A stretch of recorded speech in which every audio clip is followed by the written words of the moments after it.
If Israel just allowed the Palestinians to have a state of their own, there would be peace in the Middle East, right? That's what you hear from UN ambassadors, European diplomats, and most college professors. But what if I told you that Israel has already offered the Palestinians a state of their own, and not just once, but on 5 separate occasions? Don't believe me? Let's review the record. After the breakup of the Ottoman Empire following World War I, Britain took control of most of the Middle East, including the area that constitutes modern Israel.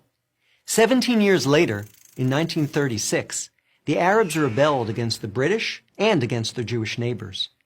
The British formed a task force, the Peel Commission, to study the cause of the rebellion.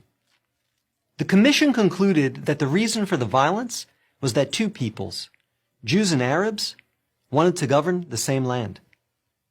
The answer, the Peel Commission concluded, would be to create 2 independent states, one for the Jews and one for the Arabs, a 2-state solution. The suggested split was heavily in favor of the Arabs. The British offered them 80% of the disputed territory, the Jews the remaining 20%.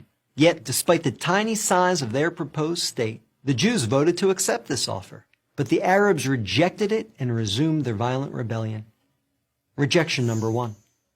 10 years later, in 1947, the British asked the United Nations to find a new solution to the continuing tensions. Like the Peel Commission, the UN decided that the best way to resolve the conflict was to divide the land. In November 1947, the UN voted to create 2 states. Again, the Jews accepted the offer, and again, the Arabs rejected it. Only this time, they did so by launching an all-out war.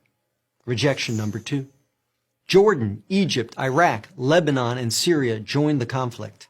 But they failed. Israel won the war and got on with the business of building a new nation. Most of the land set aside by the UN for an Arab state, the West Bank and East Jerusalem, became occupied territory. Occupied not by Israel, but by Jordan. 20 years later, in 1967, the Arabs, led this time by Egypt and joined by Syria and Jordan, once again sought to destroy the Jewish state. The 1967 conflict, known as the Six-Day War, ended in a stunning victory for Israel.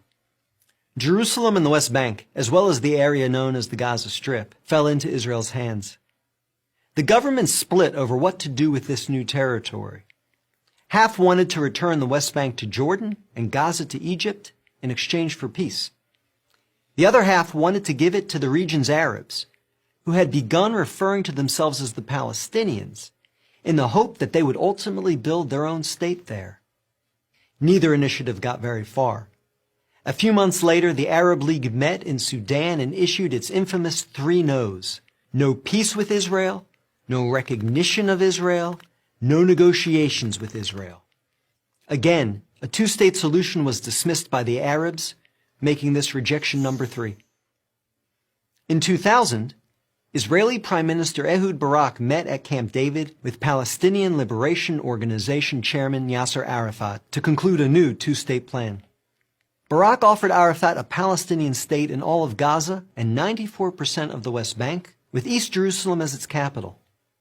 But the Palestinian leader rejected the offer. In the words of U.S. President Bill Clinton, Arafat was here 14 days and said no to everything. Instead, the Palestinians launched a bloody wave of suicide bombings that killed over 1,000 Israelis and maimed thousands more, on buses, in wedding halls, and in pizza parlors. Rejection number 4. In 2008, Israel tried yet again. Prime Minister Ehud Olmert went even further than Ehud Barak had, expanding the peace offer to include additional land to sweeten the deal.